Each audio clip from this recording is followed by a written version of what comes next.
Good evening. Am I picking up? Okay, super. Good evening. Tonight's meeting is being live streamed. The link and login information is available on the district website. The meeting also will be recorded and will be made available on the district website as soon as it is possible. Community input is encouraged and welcome. Input must be informational in nature and address the entire board rather than one particular board member. The Board of Education cannot engage in discussion or debate in response, but will take the information for review and direct the appropriate district employee to respond. Community input opportunities are available on the district website or in person at our district board meetings. Online, we received one community input to the board members, and that has been passed along to administration, and there is no one here tonight for community input. So this meeting is now called to order. It is October 6, 2021, and the time is 6:31 p.m. Our mission is to provide a safe and caring climate and culture in which we engage, inspire, educate, prepare, and empower all learners in partnership with their surrounding community to be successful in today's and tomorrow's society. Les, will you please lead us in the Pledge of Allegiance?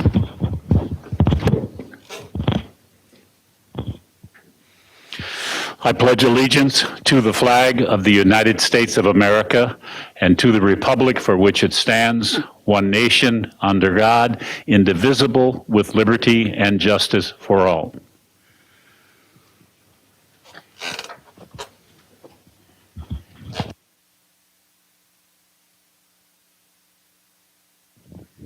Okay, thank you, Les. Then will you please call roll?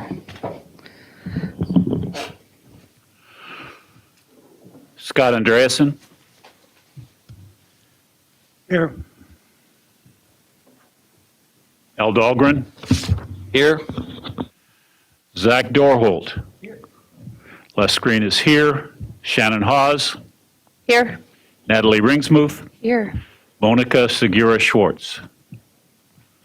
Here.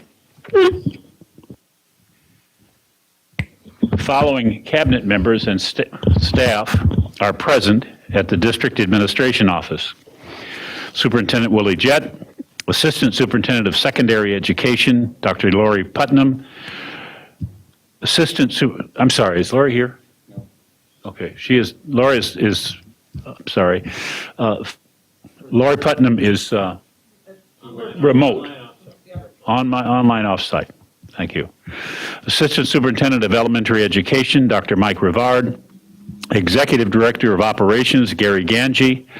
Executive Director of Finance and Business Services, Amy Scalarud. Executive Director of Human Resources, Tracy Flynn Bowe. Executive Director of Learning and Teaching, Lori Posch. Media Technicians, Paul Novak and Gordy Scott. Custodian on site is Steve Hain, and the following cabinet members are virtually present. Executive Director of Community Education, Adam Holm. Executive Director of Engagement and Communications, Tammy DeLand. Executive Director of Research, Assessment and Enrollment, Donna Roper. Executive Director of Student Services and Special Education, Carol Potter. And Executive Assistant, Jan McGuire.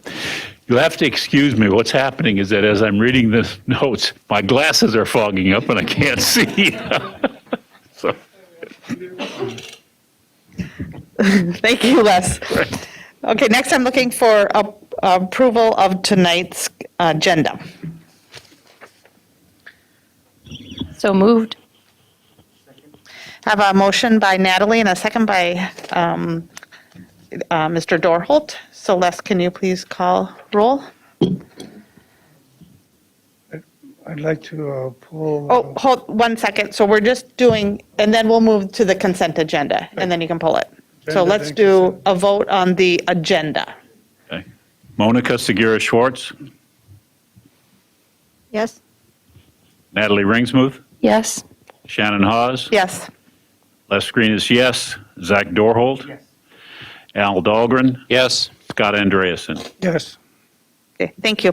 So next up is our consent agenda. The consent agenda consists of non-controversial items that the board routinely adopts without debate. Any single member may remove an item from the consent agenda by requesting removal at the time the consent agenda is moved for adoption. We have item A, approval of personnel staff changes. Item B, approval of monthly treasurer's report for August. Item C, approval of monthly financial report for August. Item D, McKinley ALC elevator project change order totaling $4,479.87. Item E, controlled entrances project change order totaling $1,413.72. Item F, bid award virtual server data storage. Item G, approval of fiscal year 21 fund transfer. And I have one request from Scott to remove item F, the bid award virtual server data storage. Does anybody else want to remove an item for discussion? Okay, so then I am looking for first motion to approve items A through E plus G on the consent agenda. So move. And do I have a second? I have a motion by Scott, a second by Zach. Les, can you please call roll? Les Green is yes. Shannon Hawes? Yes. Natalie Ringsmouth? Yes. Monica Segura Schwartz? Yes. Scott Andreasen? Yes. Al Dahlgren? Yes. Zach Dorholt? Okay, and so then item F, bid award virtual server data storage. Scott? Yeah, I guess I'm not a real techie person, and I'd kind of like to know a little bit more what a virtual server data storage is about before we spend money on it.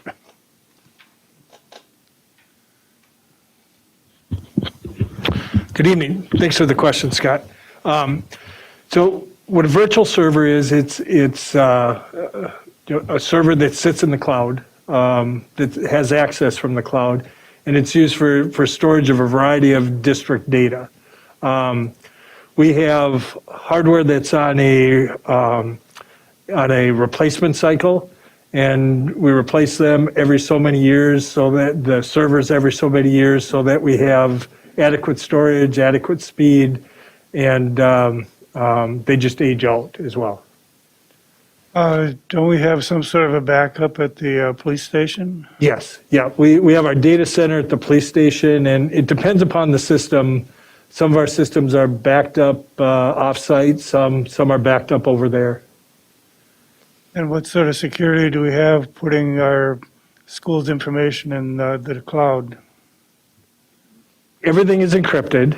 Are you talking over at the police station, or are you talking across all of our systems? Let's do both. So everything's to industry standard. We have, where we host offsite, we have data agreements in place that have standards as far as the type of encryption, that we have agreements as to who can have access to our data. And then over at the police station, we have a pretty lengthy site sharing agreement as far as what's our responsibility, what's the city's responsibility, and what we take care of, what they have access to, what we have access to. I'd be happy to share that with you if you want to see the details. I thought we had some of it in this building here. We have some technology here. The majority of our servers are over at the data center. It used to be over at Media Services, and when we sold Media Services, we moved it over to the police station. Now, if we lose connection with the cloud, if the cloud goes down, do we still have enough stuff here to operate? Yes, it depends on the system. You know, we have a lot of systems that are connected to this, whether it's phone, security, surveillance, data. What we've done is we've built in redundancy where we have three ISPs or 3 internet carriers, and it's designed so if we lose one, we have 2 more. Okay. Our connection to the police station, is that through GrayNet? Yep, yes, that's through our shared network with the city, correct. Thank you very much. Yes. Thank you, Gary. So then I'm looking for a motion to approve item F on the consent agenda, bid award virtual server data storage. So move. And can I, okay, I have a motion by Scott, a second by Zach. Les, can you please call roll? Scott Andreasen, Yes. Al Dahlgren, Yes. Zach Dorhold. Les Green is yes. Shannon Hawes. Yes. Natalie Ringsmuth. Yes. Monica Segura Schwartz. Yes. Okay, thank you. Next up is Board of Education Standing Committee reports. Achievement, Integration, and Equity Committee, Natalie Ringsmuth. No. Board Development, Policy, and Governance Committee, Monica Segura Schwartz. Do you have a report? Thank you.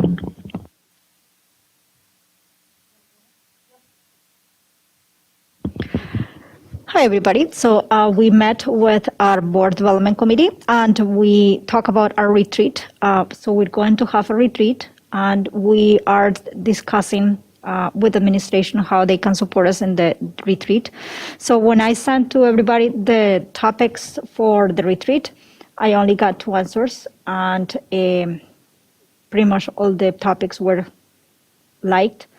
So what we are going to do is asking the administration to give us a presentation in terms of what are the unmet needs of the district and how do we work into meeting those needs, and not things that the district is continually working on them, but more like how do we work together as a board in supporting external efforts or efforts of the district to meet all the needs that we have, a little bit of a realistic dreaming, I would call it.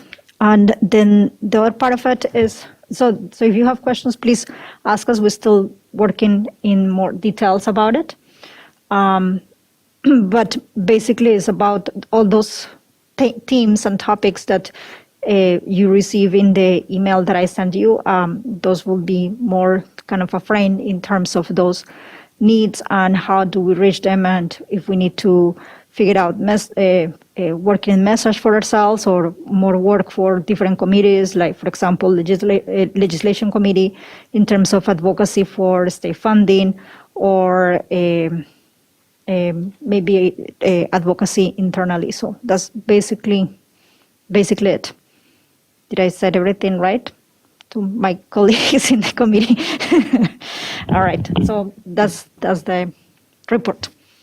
Did you give us a date on that, or is that still pending? No, I'm still working about the date.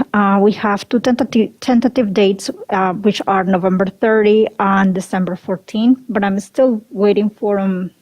I still need to figure out a couple of things with administration about those dates. Okay, So I haven't, that's fine. yeah. Okay, thank you.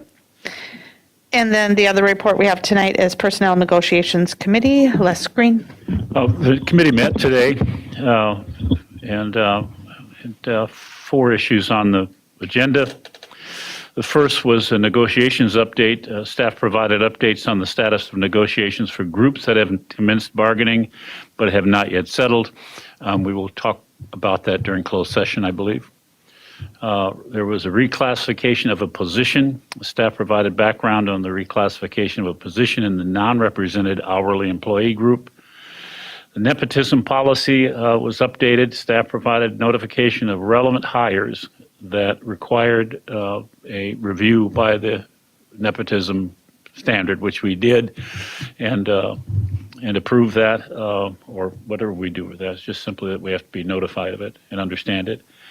And then we looked at material on the superintendent's evaluation. They came back, reviewed a plan and the data related to the annual evaluation of the superintendent and how we should best do that. So, and those things are being put together. We received a rather good, what would you call that, Natalie? What would you call a what? A summary of the data that was collected, and appreciated that. And that's the report. Yes, can you repeat that on the nepotism policy? Oh, the nepotism policy requires that if there is any apparent conflict, not conflict, but just a relationship between people who work in the district and and new hires, that we have to review that and look at the relationship to determine if there's any conflicts that could occur. We did that today, and whatever. And the Nepotism policy was updated. oh yeah, and You're just following the policy. right, I made this mistake of saying update in the mistake of approving. I think we just have to be notified, and what I should have said was it seemed like everything made sense. Okay, good.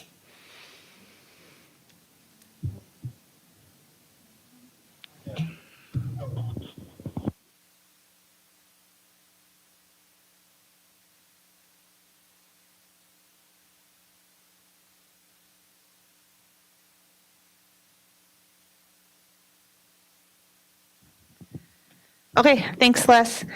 We are now adjourning our board meeting. It is 6:46 PM. Nice work, everybody. And opening up the Board of Education work session. First up, we have Career and College Pathways Launch, presented by Dr. Lori Putnam, Assistant Superintendent for Secondary Education. Lori Posch. Well, I know, and Lori Posch, Executive Director of Learning and Teaching, but really we've got some dynamite presenters here. So Leah Sands that Lori will introduce. So welcome. Can you hear me okay there? Yep. Perfect, thank you. Good evening, Chair Hodge, Superintendent, members of the Board of Education. Tonight, we are excited to share with you and our community the launch of 742 Career and College Pathways. The opportunity shared with you tonight will change the learning experiences of students by making academics more relevant and future possibilities more attainable. It will connect our students more deeply to this community, its employers, its colleges, and its service organizations. When we talk to our students about their learning, they sometimes ask, why do I have to learn this? Or when will I ever have to use this again? Our goals are to inspire students to embrace their future possibilities, empower students to select learning pathways that are meaningful to them, and prepare them to be successful in meeting their future aspirations. The 742 Career and College Pathways opportunities would not be possible without the dedication and determination of many people. Our district and building administration and our school counselors have been instrumental. Our 742 Career and College Advisory, made up of local employers, higher education professionals, and service organization leaders, have guided and supported us throughout this process. Their contributions are many, and I am so grateful our closest partner in this work, Gail Kirkshank of the Greater St. Cloud Development Corporation, has joined us tonight. We will have an opportunity to hear from her later, but let me say now how truly grateful I am for her partnership.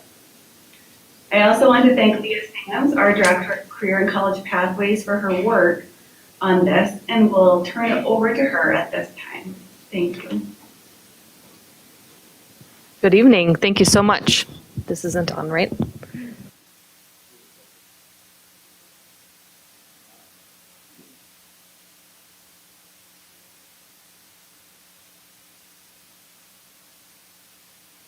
There you go. Now we're on? Are we on now? Okay. Awesome. Thank you for that wonderful introduction, Dr. Putnam, and good evening, everybody. Thanks for having me here. Just to set the stage, I want you to consider a few questions. The first one is, what was your first job? What did you learn from your first place of employment? Who or what had the most influence on your life in regards to your career path? And what do you want to be when you grow up? Go ahead. Do you want to? Do you want to answer? Monica, feel free.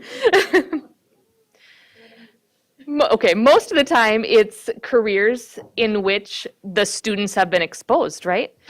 They want to be a teacher. They want to be whatever their parents are. They want to be singers. They want to be movie stars. So whatever the exposure is, it usually tightly aligns, of course. We'll revisit that at the end of the presentation. But of course, you know, our district's mission and power words and wonderful aspirations that we have for our students alive right here in front of us. How do we know that all of our goals and all of our work is doing this mission? This plan of career and college academies is not just born and breathing in a silo. It is including all teachers, all content areas, and, as mentioned, our industry representatives. So the presentation tonight is about how we're including everybody and how we are preparing students for future success. We're going to start with a video here that our communications department has created for our Career and College Academy launch.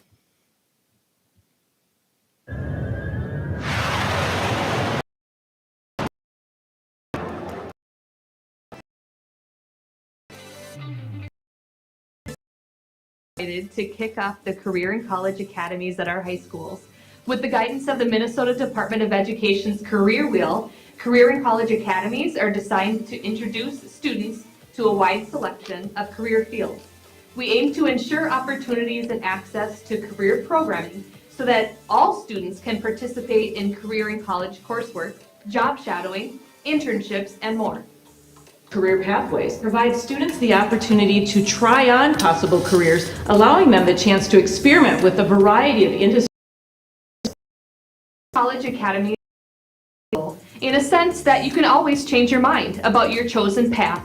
We really hope that you participate in fields that interest you and that those experiences help you make decisions that assist you in finding your best after high school plans or aligning with the career goals you may already have.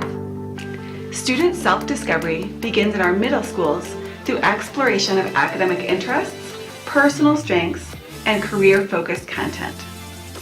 High school students are encouraged exploring potential interests and careers in their 9th grade year. This course provides students with an overview of our career and college pathways. Students 11th and 12th grade career and college pathway when they register for classes in January. We want to invest to aid in their success. I've decided to create 3 distinct career and college academies. Let's look at each of these a bit closer. Business, entrepreneurship, communication, and arts.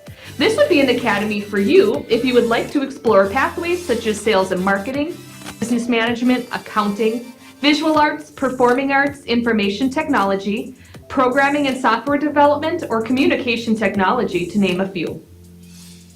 Many of us throughout our careers are going to have many different types of jobs, but there's opportunity to learn about the value of careers, goals, then in high school. The golden opportunity for these students. Health sciences, human services, and hospitality. Health sciences, human services, and hospitality careers benefit students who have a passion to help others and make a difference in the world. This academy would be a good fit for you if you recognize the value of service. Some of the pathways students can choose from in this area would include medicine, health and wellness, child and human development, psychology, education, tourism, food services, law enforcement, and public services. With the opportunities in the area for jobs, and it's a great program. Introducing the young adults was very. Manufacturing, engineering, and natural resources. Manufacturing, Engineering, and Natural Resources Academy students work with raw materials and equipment. Students might design a new product, create a prototype, or build following existing plans. Students in this academy consider the environment and learn about being good stewards of resources available. This academy might be a great fit for you if you enjoy the challenge of applying your knowledge through hands-on applications. Some of the pathways that students can explore in this academy include architecture, construction, transportation, production, landscaping, agribusiness, and others.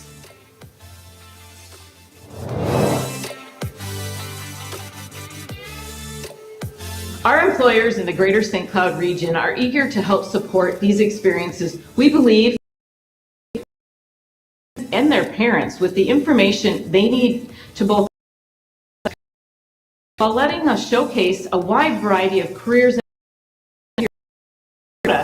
We hope you're as excited as we are about our Career and College Pathways launch. Through our Pathways opportunities, each develop knowledge and skills to thrive as citizens in our community. All of our high school students will develop an online career and college portfolio for use when applying to jobs or college. Our career centers help students further clarify their next steps after graduation through one-on-one conversations with school staff, dialogue with local employers, military personnel, and representatives. Preparing students for their futures takes all of us, and we're grateful to our students, families, staff, and community for making our career and college pathways possible. We are always better when we're 742 together. One more time, 3, 2, 1.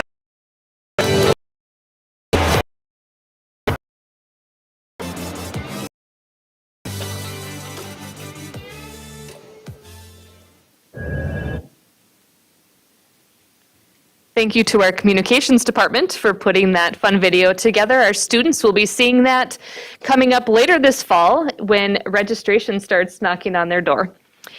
All right, so a reminder, the career academies are listed there for you. The benefits of career academies include creating a smaller sense of community with peers having similar interests, providing relevance within all of our district courses, and surrounding our students with support both in and outside of school through creating positive network connections throughout our community. Because academies naturally establish partnerships with local employers to help us build sequences of career awareness and work-based learning opportunities for their students.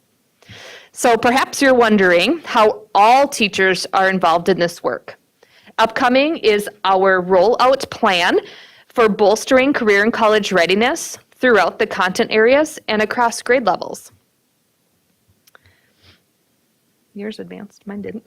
All right. So what does it mean for us? Utilizing a three-pronged approach throughout our schools to help prepare our students for their futures. The first thing is infusing contextualization of academics around local high-demand jobs, which brings career and lifelong relevancy to each subject area. We will also infuse employability or soft skills that are required to gain a job and remain gainfully employed. And we will infuse career awareness, exploration, self-assessment and reflection, and career planning throughout our subject areas and scheduled into all students' programming in the middle school and the high school. So let's dig into that a little bit further. The first step was contextualizing academics. Regardless of the academic area, undoubtedly all teachers have heard this before. Excuse me, but why do we have to know this? Answers often given might just simply be, this is on the unit test. It's the state standards. You need this information for next year or the next course, because we all know that maybe that question was asked just to derail the day's conversation, right? But none of these answers are particularly motivating or meaningful to students. It is true that as an adult, students will need to complete a task that they don't know right away how to complete. They'll need to read directions, communicate with others, do the impossible, and work harder than ever imagined. And academic education is the tool used to help students learn to think in order to be a successful adult. But how about we take this opportunity to educate students with the relevancy? Through hands-on activities such as utilizing real-world problems, using hands-on learning with artifacts to conduct experiments, plan field trips with educational objectives, bring in guest speakers to show them how someone from the real world uses the information, use simulations, or encourage students to look for their own connections so that they can practice applying information to their potential future interests and careers. I liked this quote. "My job is not to know your future.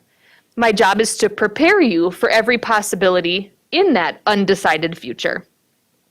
So our action step here for this first Contextualizing Academics is creating examples of academics used in career fields, used in careers from all career fields. Secondly, we'll be infusing employability or soft skills, which again, we all know are essential for gaining and maintaining employment. So revisiting our district's mission, the high school programming committee was asked, what does it look like when we engage, inspire, educate, prepare, or empower students? What do we want our students to look like, act like, and contribute to our community? Their answers boiled down to 5 C's that align with 21st century skills of critical thinking, creativity, communication skills, collaboration, and they added curiosity. Undoubtedly, teachers regularly implement strategies and activities within their classrooms that happen to align with these attributes. But do the students understand the goals of these strategies? Can we say with certainty that these attributes are specifically emphasized and delivered with the imperative weight of student future employment at stake? To assist with this effort, our teachers will be examining these attributes, and they will, quote unquote, own an attribute or two within their department. We'll be writing standards for that attribute, strategize the specific implementation, and then record and report the progress for each of these students. So our action item here that was actually started last Friday during our first Digital Learning Day was develop strategies and opportunities to implement and assess these attributes at all grades and grade bands. The third prong, if you will, in including all areas of our educational system, is infusing career awareness, exploration, reflection, and planning. So starting with elementary school, research indicates that career development in childhood is important. It's an opportune time for students to build self-awareness, knowledge of career options, and future goals. A growing body of research indicates that the earlier educators can start exposing children to concepts around career development, the better. That's because as early as kindergarten, children begin to form opinions about careers and express occupational dreams. So how can this be done? Through play, through self-discovery, and growing upon one's own interests. All of those are a start to early career development. Middle school. With the start of middle school, students enter their teens. Just as students are maturing physically, they're also growing independence. The world of work and adulthood, while still far away, doesn't seem quite as distant. Pushing forward and going deeper into career exploration is a logical next step, as it will allow the students to make more informed decisions. Specific examples in our programming include allied rotations, Life Smarts courses, Get Ready, Gear Up lessons, which pose 3 main questions. Who am I? What do I want? And how will I get what I want? Along with the support of counselors and core content teachers. And then in high school, the argument for career exploration in high school is clear. Students are on the verge of entering the work world or attending higher education where they will need to select a major to focus on. Even though expecting all high school students to know what they want to do for a profession is not realistic, we aim to program multiple opportunities for students to explore career fields, provide them with information about after high school pathways, and work together with area partners to support students full circle in our community. So our action item here is grade band and grade level awareness opportunities and increasing articulation and other college credit-bearing courses. This next slide just gives you a visual of the multiple programmed experiences we have built for students throughout their middle and high school careers. Get Ready, Gear Up, College and Career Readiness. Okay, that's all right. Lessons are delivered in all student advisories. We have the EPIC course delivery, career and college readiness centers that provide career and college materials and presenters, access to college credit-bearing courses, career and college experiences such as the EPIC Career Day, college tours, Construct Tomorrow, and the kickoff to the Career and College Academies, which offer guided pathways to help students design their own progression of career courses, just to name a few. I just want to expand on this a little bit and talk about articulation and other college credit-bearing courses and define those for you. This is one of our focuses this year. There are various forms of college credit in our high schools. One is through articulation. Articulated credits are college credits that students may be eligible to receive through the successful completion of their CTE program. Agreements are based on the alignment of the CTE program content and how closely it relates to the college course content. If there's alignment and students showed proficiency in that specific area, students may be eligible to receive college credit for the work they've already done at no cost to them. Students must meet eligibility requirements for each of these courses as determined by the post-secondary institution awarding the credits. Another method that students can receive college credits while in high school is through concurrent enrollment. These agreements can be through 2-year or 4-year post-secondary institutions. Concurrent enrollment provides selected teachers with post-secondary mentors. Concurrent enrollment allows juniors and seniors to take free college level courses at their high school through those partnerships between the high school and local colleges and universities. Common names for concurrent enrollment courses include college in the schools, dual enrollment, and also locally known as senior to sophomore programming. Go ahead. As many of you know, we have utilized MCIS in the past for students to participate in activities related to career and college readiness.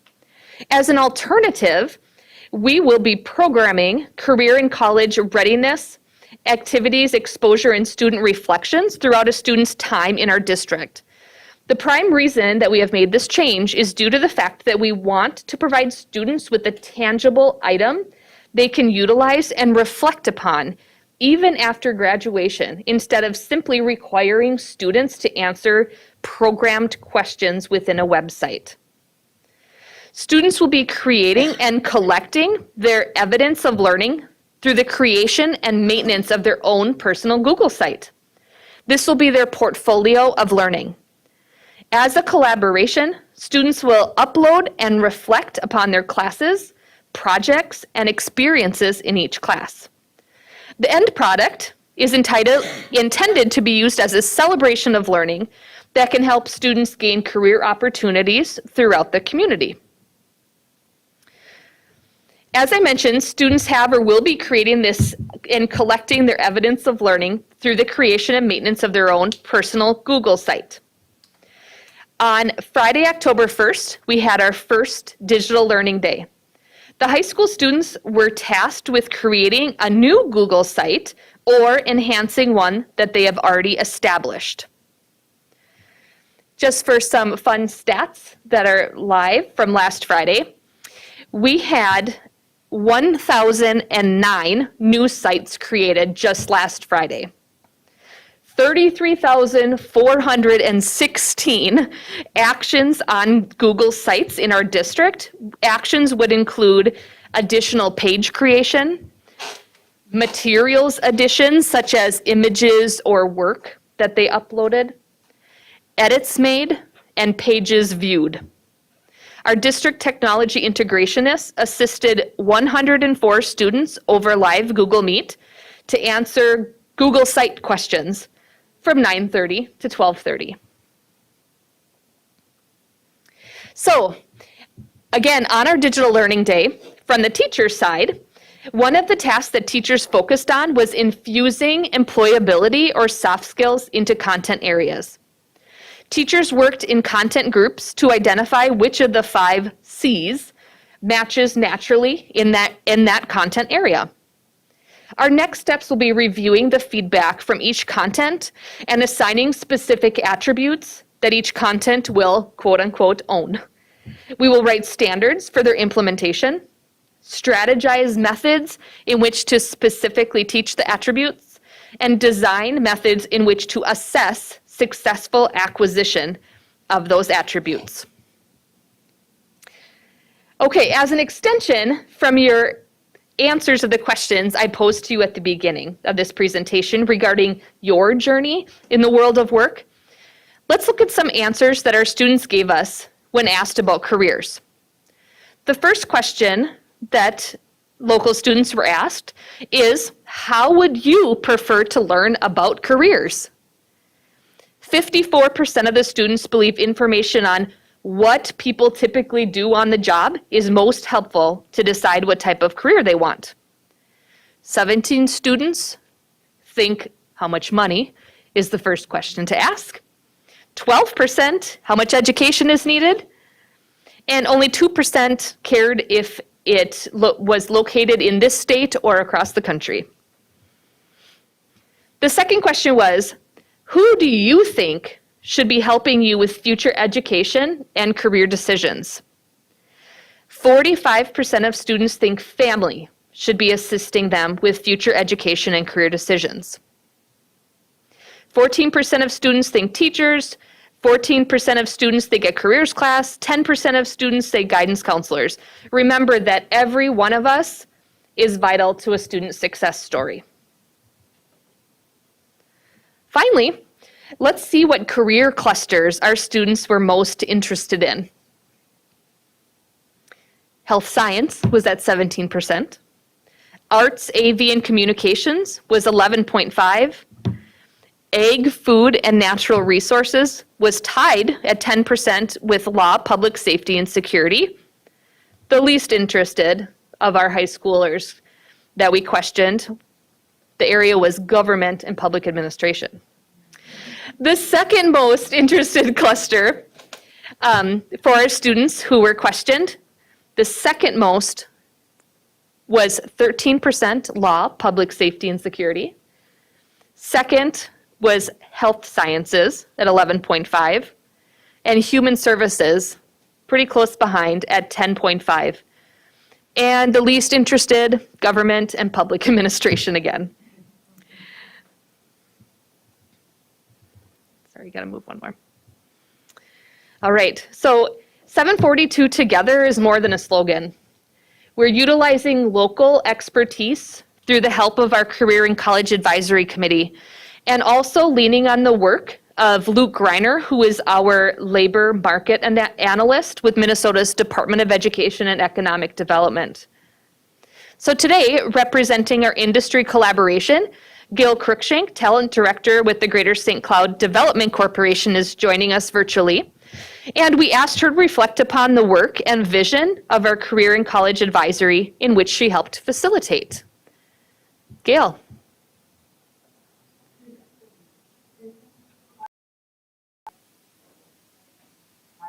Hold on, Gail, we can't hear you very good. I don't know what we can turn up.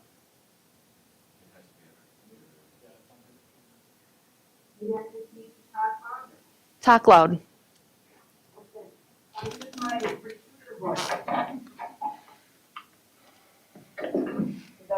Yeah. Okay. I will start over. Good evening and thank you for welcoming me up. So proud.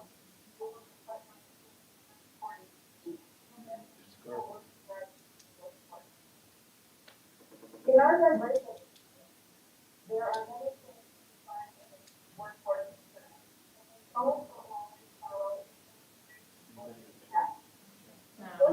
Okay, Gail, I'm sorry, we can't hear you very good. I have Gail's notes that she wrote for tonight's presentation. If you wouldn't mind, Gail, I'll be your voice. That's perfect. I'll just, if that's okay, if you don't mind, I'll just read it. Sorry, Gail. Okay. Can I say something to Gail? Go ahead. So Gail, hopefully you can hear me. This is Willie. And so we're going to end up having Leo read it, but I just want to say from me to you, thank you for all that you do for our students in District 742. And so we're having technical difficulties, but just again, from us sitting here at this board meeting, from the administration, from families, from students, just want to say thank you for all that you've done and all that you will continue to do. And words.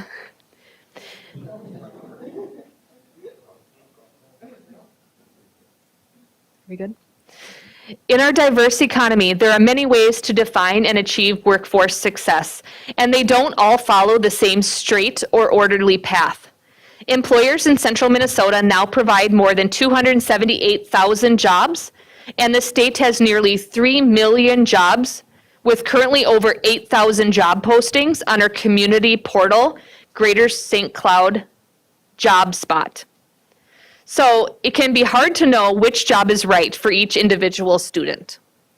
Career and College Academies is one exceptional opportunity for our students to explore careers in ways to help them make the best possible choice, which is best aligned to their skills and passions. Students participating in the Academies will be able to practice job skills to help them identify what they enjoy and what they excel at. In a sense, they can try a job on for size. They can find and practice the talents and gifts that they can bring to the workforce.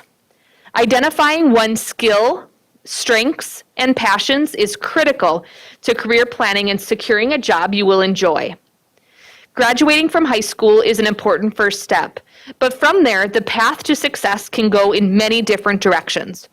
For example, students might find fulfillment by going straight into work, into the military, on to college, start an apprenticeship, or something else, depending on their interests and career goals.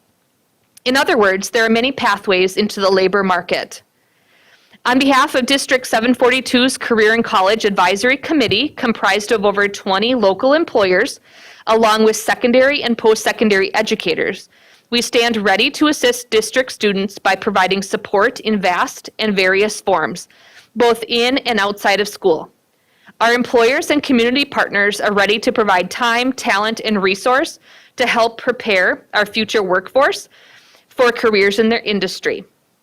Part of the preparation piece we see critical is providing career education to parents and all influencers of our students.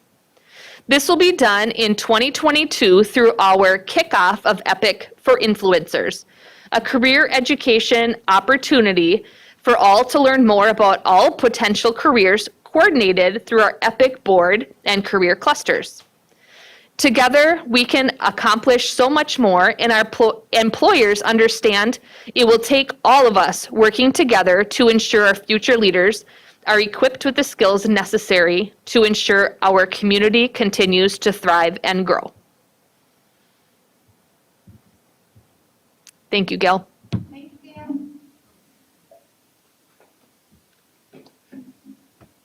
Any questions? Monica?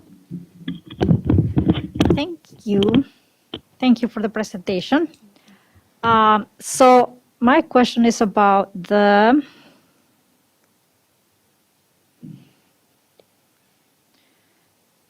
promises that you make me every time that you have this presentation. So we have a Becca, HHH, and MEN, Manufacturing, Engineering, Natural Resources. And you mentioned someplace Arts of Communication. So in the Becca, there is the Arts in Business, Entrepreneurship, Communications, and Arts. Could you tell a little bit more about what is in that? So the courses that align within that career academy would be, of course, our general business, marketing, accounting courses. Also, our actual entrepreneurship course that's offered with our business teachers. Additionally, we have the mass media courses, which are offered in our language arts department, and all of our performing and non-performing arts. So I say it that way because, of course, we have the visual arts along with our traditional musical opportunities. So blending all of those things together to find the student strength is what's important to us. A little bit about the courses and alignment. We have our teachers and our BCRs, our teacher leaders, looking at each of those courses for a final glance, if you will, before our registration guide goes out this fall. I need to make a request for anybody that's here this evening. When you go to speak, I need you to exaggerate and put your face up to the mic or your mouth up to the microphone. People out in the audience cannot hear us. And so even though in this room we can hear each other and we think we're on the mic, people out in the audience cannot technically hear us. So pretty please move the microphone close to your mouth. Thank you. Thank you, William. So the other one is, I'm really excited with the attributes and the strategies that you're working about those attributes to go to work in soft skills. I think that's brilliant. And I'm just wondering how, as part of those strategies, there should be, or there must be evaluation. How are you looking at evaluating those strategies, and how are you measuring? That's a great question. So we really want this to come naturally within the content areas and from our teachers, so that according to the content and what maybe projects or demonstrations are already happening within the classroom, we will infuse those employability skills. But you're absolutely right. Measuring an employability skill is a bit nebulous. You know, it's not like just simply grading a test. And that's why we want each of the content areas to focus on one or two of them. The work done with research in the 21st century skills that have 4 of the C's, and our group added that 5th C of curiosity, but they actually have given some example rubrics and how they can be watched and noted as successful within the classroom. So we will also be relying on some of their research. That's nice. Thank you. Yeah, this is great. Thank you. Thanks. Al?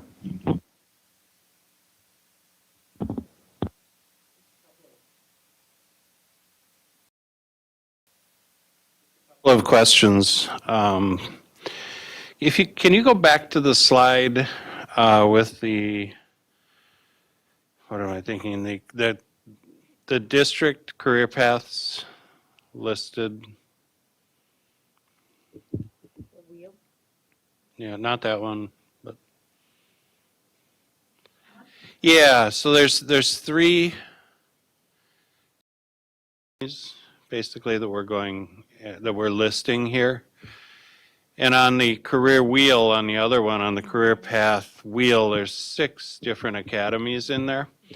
One of the games that I always used to play when every time you'd hand that thing out was I'd try to find a career that wasn't represented on the wheel.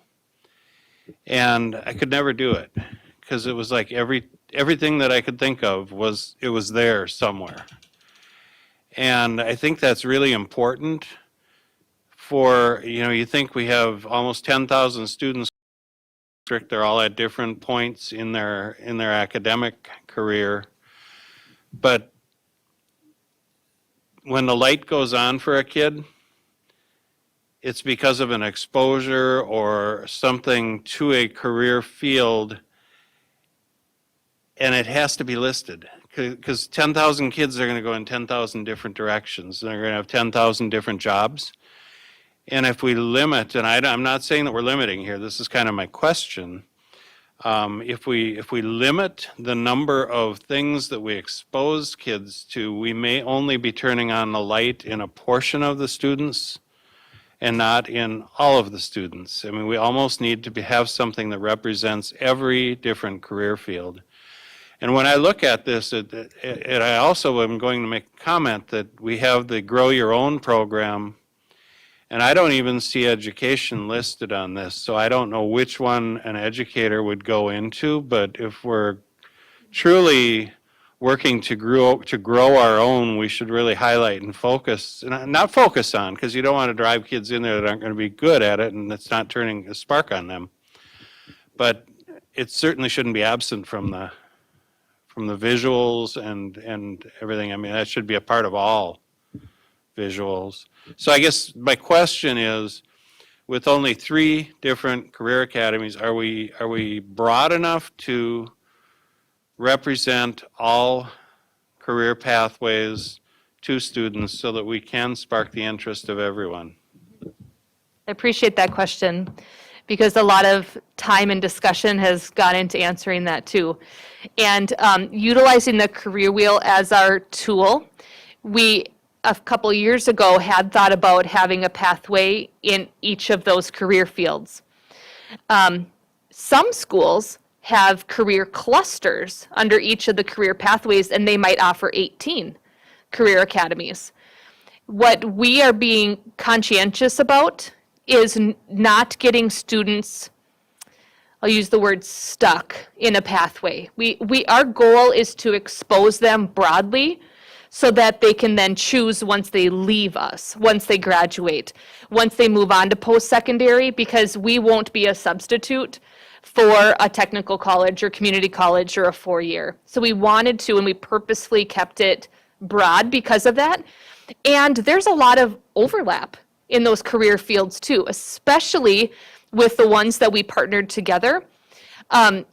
Education is listed on the career wheel under human services, so we always call that out as one of the career options students might be interested in.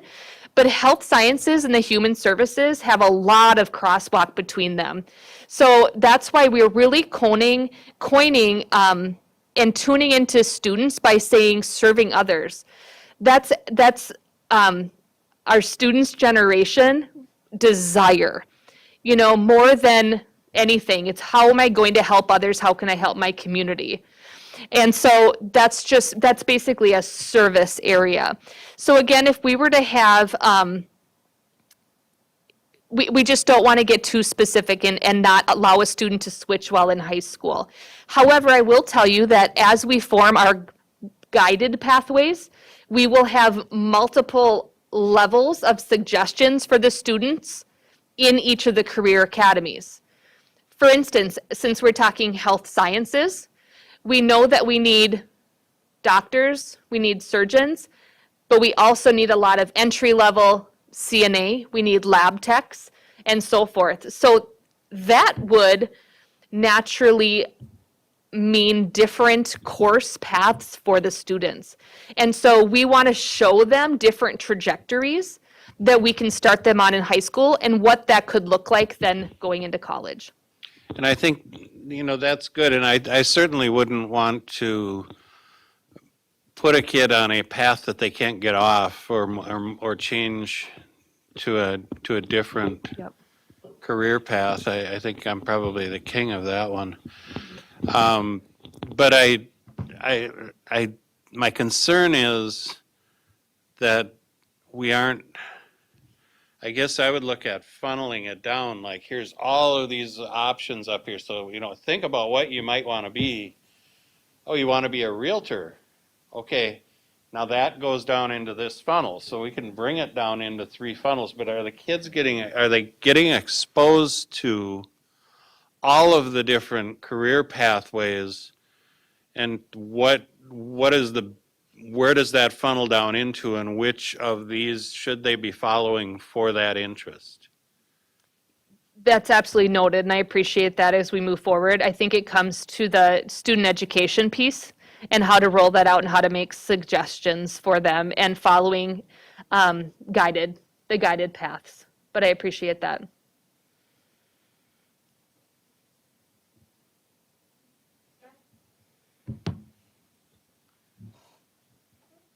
I noticed that you talked about having a Google site for our students. So I understand that most of our Google stuff goes through school computers, the school website, and then they leave the school and they leave everything behind. They can no longer access the school computer and the school website. And my daughter is trying to build a portfolio, but she's starting over because she couldn't access the school stuff. Is there something that can be done with that? Yeah, there is. And that was an important piece in how we selected Google Sites as opposed to some other built-in portfolio options that are web-based, or even through Schoology that our secondary students are used to. In the senior year, we will be using one of our advisory lessons to show students how to transfer permissions from their Google site to their own personal email. And it's literally a couple of clicks away from being able to do that. That's actually why we chose that. If we were to do it within Schoology or utilizing MCIS like we have before, you're absolutely right. It's gone. So then what did we leave the students with? Nothing, not that portfolio that they can build upon or reflect or bring to a job interview with them. So it is on top of mind to make sure that it is transferable. Les? Two questions, and I'm not even sure that I understand my own question, so Okay. bear with me. In the last, 10 years, let's say, we've had, 6,000 students graduate and leave. And they had, if you would ask them a question, what career path are you taking? My question, two questions. One is, how many of them had an answer? And then how will this program cause more of them to have an answer? By the way, I'm totally in favor of this, love it. But what's the impact of this program in terms of our students being better prepared, having a better idea of what they want to do when they hit their summer after graduation? Well, I'm not sure, honestly, about their answers from 10 years ago. But what I'll tell you is that our statistics show that students who go into college straight after high school often end up floundering. Changing paths and sometimes just totally dropping out of college, and at least temporarily. And we really hope to strengthen the numbers in students' steps away from us, that they continue on the paths that they chose. So we're able to do some tracking at the state level. However, because our Get Ready, Gear Up grant and initiatives started in middle school 3 years ago, we have started getting some perception data, if you will, from the students. And we're measuring things like, I know what I want to be when I grow up, the questions that I had asked you. And we're doing the same with post-secondary knowledge and next steps of our teachers, because that's important, right? Teachers are influential, so we have to educate them all together. And what we are noticing within that year, the percent goes up for students understanding more about jobs and how to find them out and how to identify their strengths, and assign that to at least part of the career wheel. So we've been doing that in middle school, and now that grew into high school. And so we're tracking those same questions and responses about clarity.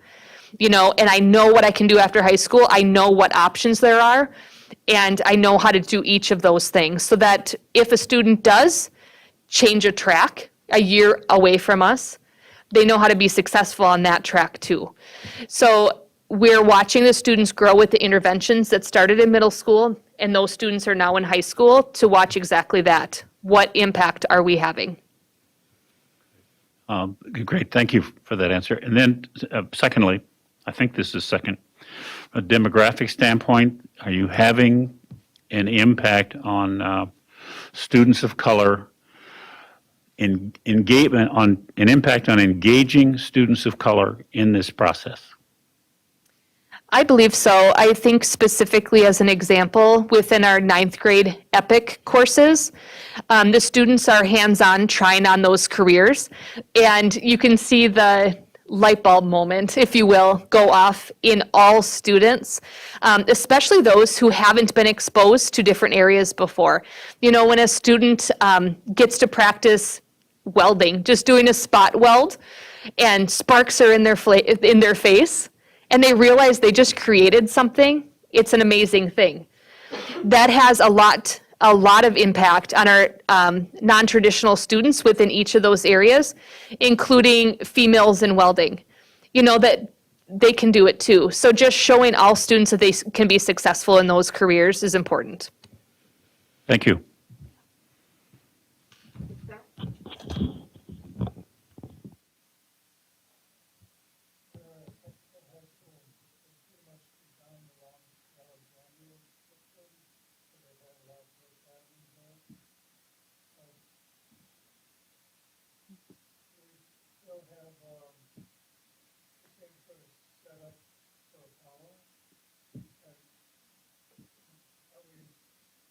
Getting different academies into different schools. How is this being done without violating law? That's a great question. This is being done with all of our existing high school courses, which means both Tech and Apollo have access to courses in each of these career fields already. That might look different, the pathway exposure and the pathway practice.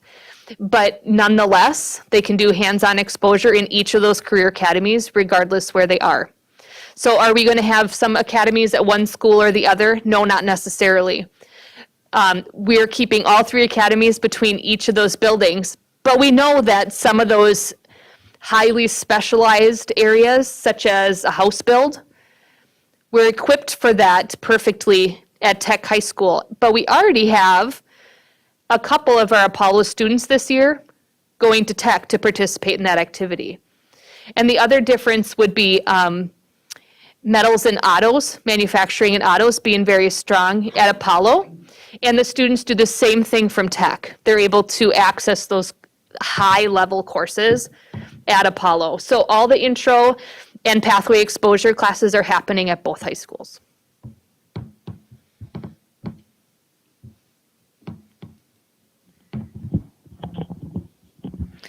Okay, thank you. I just wanted to add a couple words. Was when I first saw this, I wasn't quite sure if I liked it or not. Understand it, and I thought it was about making our students choose, and I see now that it's not that. So thank you very much for the presentation, because the more I hear about it, the more I like it. This is very exciting. And I just wanted to say, Leah, it's always a pleasure having you here. We are so fortunate to have you in the district. So you are doing great work with our students. I appreciate so thank it. you. And Gail, thank you too. I don't know if you could hear Willie was saying nice words about you, but then I don't think you heard, so he'll probably reach out to you. Thanks for being here tonight. Sorry, we're having some technical difficulties. So anybody else?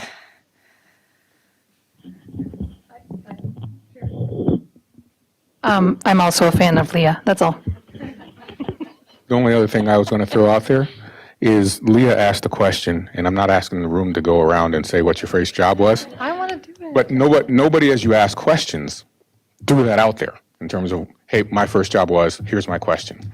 So besides me saying, Leah, nice job, and thank you for all that you do, and I'm echoing what Chair Hawes said, my first job was at an animal hospital.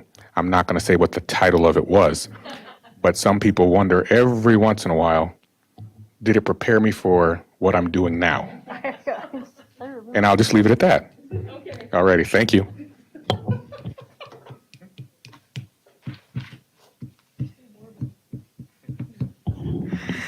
Okay, thank you. Next up, we have an activities update presented tonight by Dr. Lori Putnam, Assistant Superintendent for Secondary Education, and her Dynamite team. Awesome. Thank you so much. Good evening, Chair Hawes, Superintendent of Board of Education. As we all know, why is there an echo? We're good. It sounds good over here. Okay, as we all know, activities are a vital part of a student's education and are foundational to the work that we do in District 742. Over the past few months, we focused effort, energy, and passion into revitalizing our activities programs, taking a K-12 perspective on growing these. Tonight, you'll hear from the 4 individuals tasked with leading this work, with connecting our students to their passions and interests outside of the school day. Our activities directors are located at the high school. They are Alex Badger, who's at Apollo, and Eric Riska, who is at Tech. Our activities coordinators are located at the middle school, and they are Megan Chatterton at South and Otis Morris at North. Our students, families, and staff are so fortunate to have this team leading activities and caring for our students. They are without doubt all about all kids. And it's my honor to introduce this team, and as they present, we ask that you please hold questions until the end. Thank you. Chair Haas, Superintendent us here this evening. Our task this evening was to provide a clear and present snapshot of where our activities currently are and where they're going, and we're so excited to share with you what we have this evening. So where we currently are. Thank you. Yo, everybody can hear me? Good. So I have the opportunity to just give a couple of slides on our summer highlights. And I will start with our annual Golf Scrambles organized by our Lee Foundation. Thank you to the Lee, Bruce and Company. Thank you very much. So this has been going on for a while. It happens both for Tech students and Apollo students. They have the opportunity to go to the Golf Scrambles to raise money for each individual activity that they represent. Here we have our swim team from Apollo, football team, and our volleyball team at the event raising some money for their program. Another summer highlight is this has been going on for a while as well. Our summertime back Lake George, if you ever been on a Wednesday evening back Lake George, organized by the Rotary Club of St. Cloud. On Wednesday after practice, the Tech football team go over there and they set up the tents, they set up the benches, the tables in the lawn. So every Wednesday, those students athletes, they go over there to help set up. And people that put this together, the Rotary Club, they invite a guest speaker on Wednesday to speak to these kids. And when I showed up, our superintendent, Mr. Jett, was there. He was our guest speaker.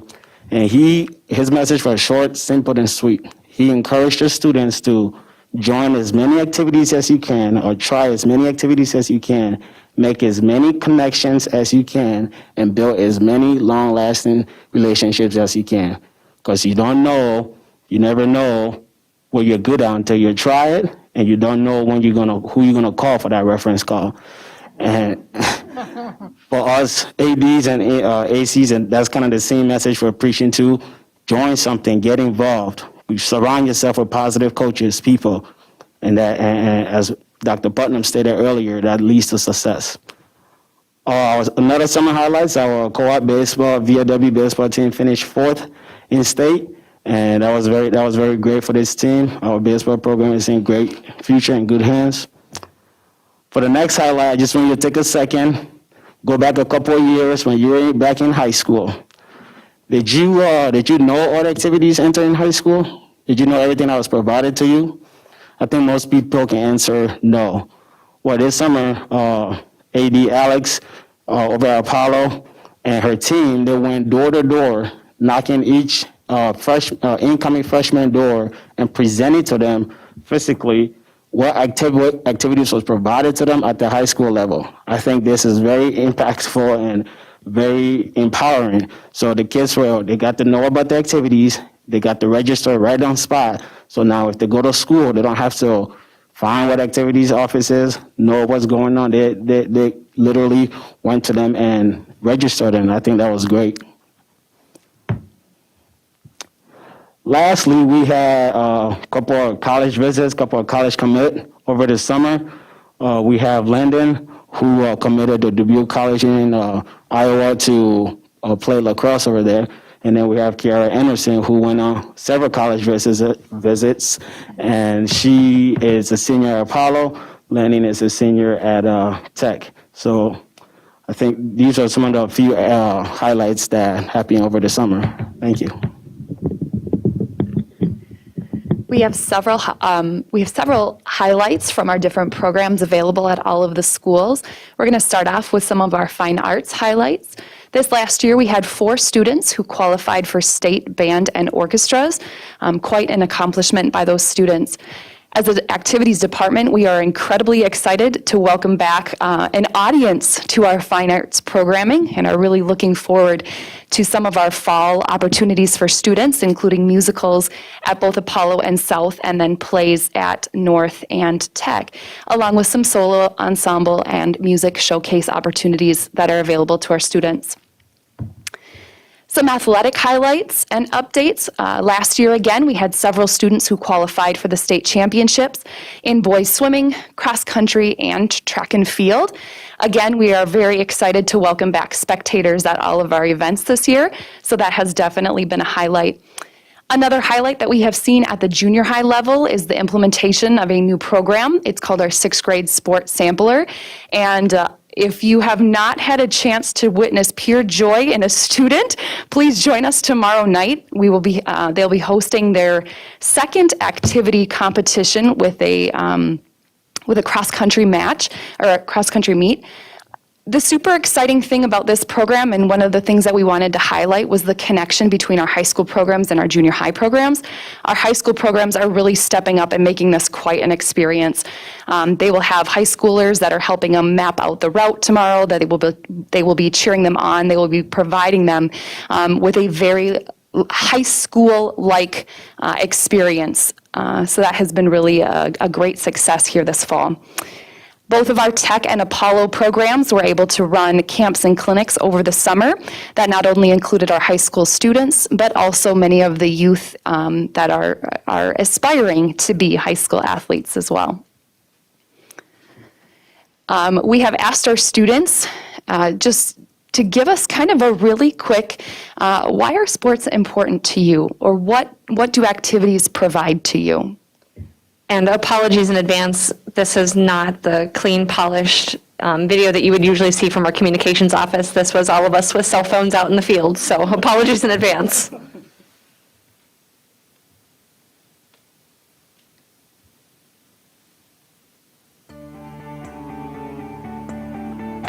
Definitely meeting new people and just growing closer to your boys. Sports are important to me because you make those lifelong memories and you're able to build connections with people that you wouldn't normally meet. My name is Celestine Pino.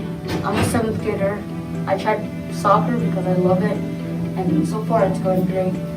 Activities are important because it gives a lot of students who may not be the best academic students another reason, another incentive to be at school and work, connect with their class.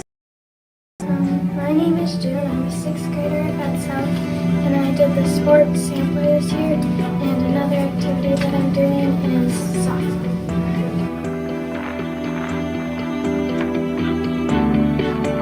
Sports are important because it keeps you healthy and you can spend time with your friends sometimes. I think activities is important because it gives kids like a feel for themselves, to see like they feel like they belong to something. I think it helps kids with life outside after high school, as far as responsibility, being on time, being a good teammate, was like being a good friend. So I think it's just good. Like I said, it gives a lot of kids value that we use outside of sports and outside of school. My favorite part about it is the feeling it gives me. I've been doing it since I was young, so every day I get in the pool, it kind of feels like I'm going home again.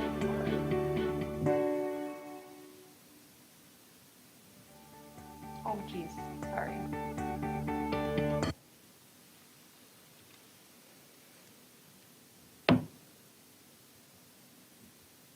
Okay, and then also just to highlight some of our activities programs, our Eagle Problem Solving team placed first in their division at the International Future Problem Solving Competition in June. So really some very, very impressive stuff from our future problem solving teams. Also, our link and web crews welcomed new students to all of our secondary levels. So the link crew are at the high school, and they are in charge of kind of welcoming and bringing aboard the new freshmen. And then the web crew is the same program but at the junior high level. So that is usually our 8th graders who are welcoming our 6th graders into the building.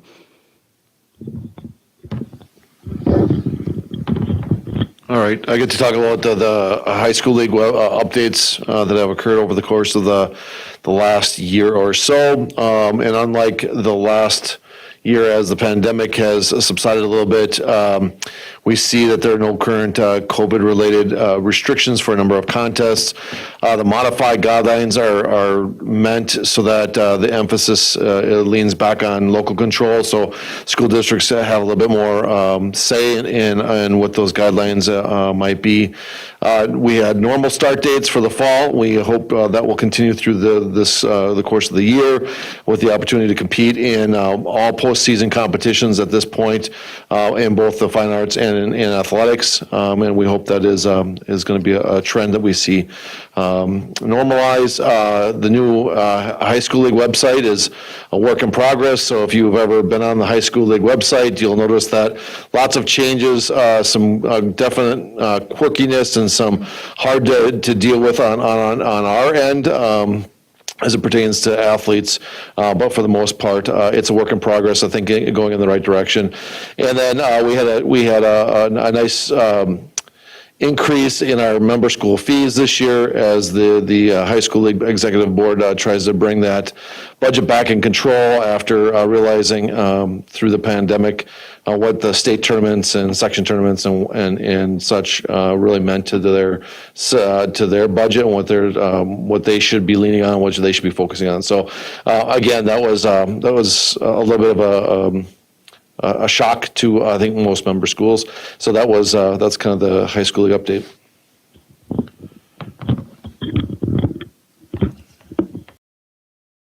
I wanted to provide a couple of our 742 updates. We have across the district, and making sure that there's cohesion and transparency at all schools. We know that we have a lot of students that transfer in between, and we want to make sure that one student's experience is the same at all schools. So this includes things like looking at our academic elegy procedure, our acceleration procedure, which is when we pull 7th and 8th graders up to play at the varsity level. We're so excited about seeing St. Cloud Crush out in the community. You see our wonderful dance team is down here repping St. Cloud Crush. We're starting to see it a lot at schools, and it's really exciting. Megan has been piloting providing first aid and CPR optional training for coaches. We're now this is our first full year, I believe, now that we're in the fall season, of doing all online registration for the high schools. Still a work in progress. And we're starting it at the middle schools, I believe. And we're really excited to begin and continue offering academic support for our student athletes and those involved in activities. So just a snapshot of where we're going. So these are some of our plans for increasing overall participation. So we're really starting some outreach campaigns. Maybe you've noticed around town that you've seen some Crush and Apollo and Tech Yard signs. It's really exciting. We're also working on radio and TV advertisements and promotional videos. We've just got a quick snapshot here. I won't play the whole thing, but we've been having some of our yearbook students come out to our games, and the students are actually using these videos as sort of a class project. So we're really collaborating with in-school activities and seeing those. So I'll just play like 20 seconds of this, not even.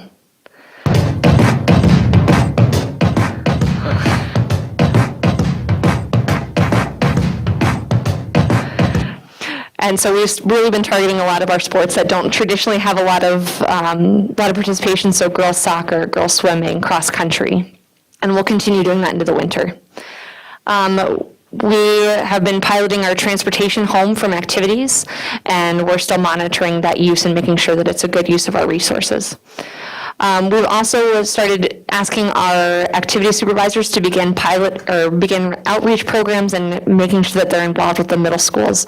So for example, if we have an art club advisor at the Apollo, they're also going and doing an art demonstration with middle school and elementary school students and getting them excited about art. Megan talked a little bit about our sixth grade sampler. Everyone here should seriously come out to the cross-country meet tomorrow. I'm so excited about it. We're also hoping to pilot a spring activity day, either this year or the following year. So the vision for this is that on a given Friday, students in grades 6 through 8 will come to the high schools and sign up for 4 to 5 activities that interest them. And it's not just going and meeting the coach. Like if you sign up for swimming, you're getting in the pool. If you sign up for robotics, you're building a robot.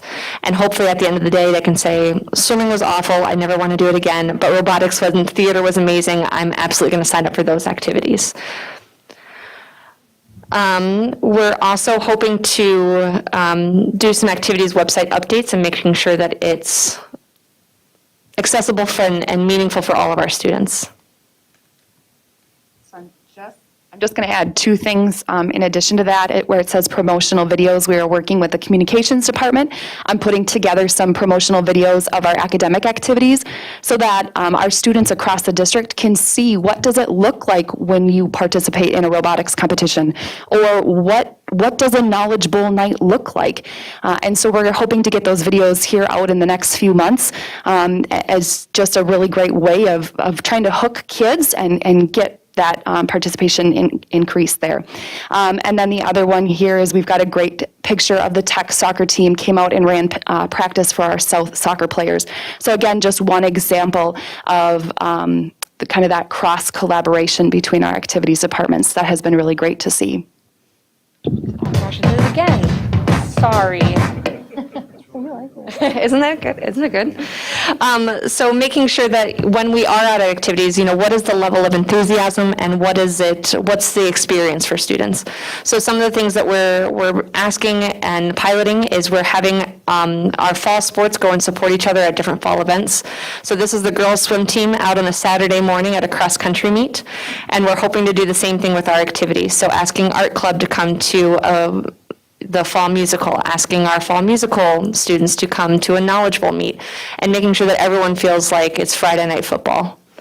We're also hoping in the future to collaborate more with our local universities and possibly start from coaching mentorship programs.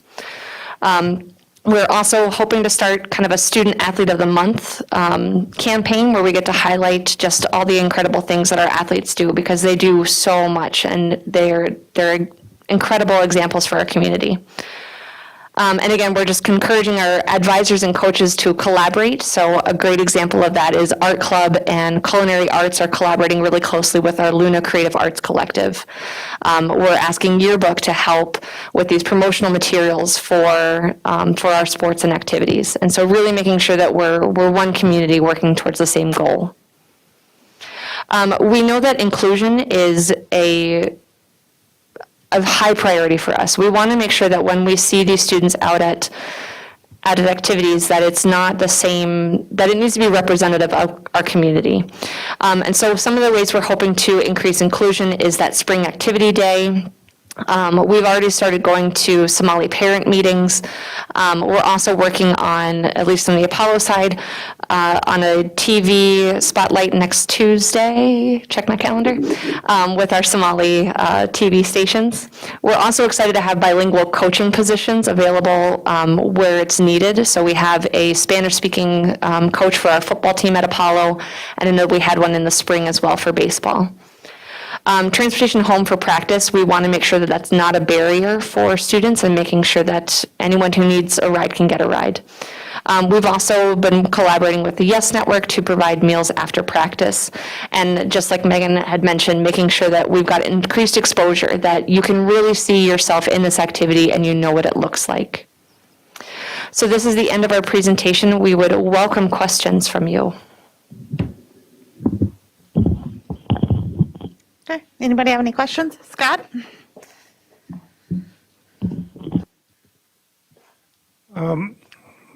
One time, my daughter was an astronaut, and they did a terrific job of teaching the girls to dance, but the social emotional interaction between those gals was terrible, and a third of the team just dropped out. It went from the juniors just never became seniors. They just go by astronauts. It's been a number of years, but is something being done to try to get this social emotional stuff going instead of all the pettiness that these girls were doing to each other? That's a great question. Thank you so much for that. So this is an important part. We know that activities is often where students build these really big lifelong lessons like collaboration and teamwork, and a lot of the things that Leah Sams was just talking about. I think those are where we can learn them at activities, and we're hoping that by having coaches of coaches at all of our sites that will be able to really provide some feedback for our coaches and make sure that there's providing the experience that we all know and want for our students.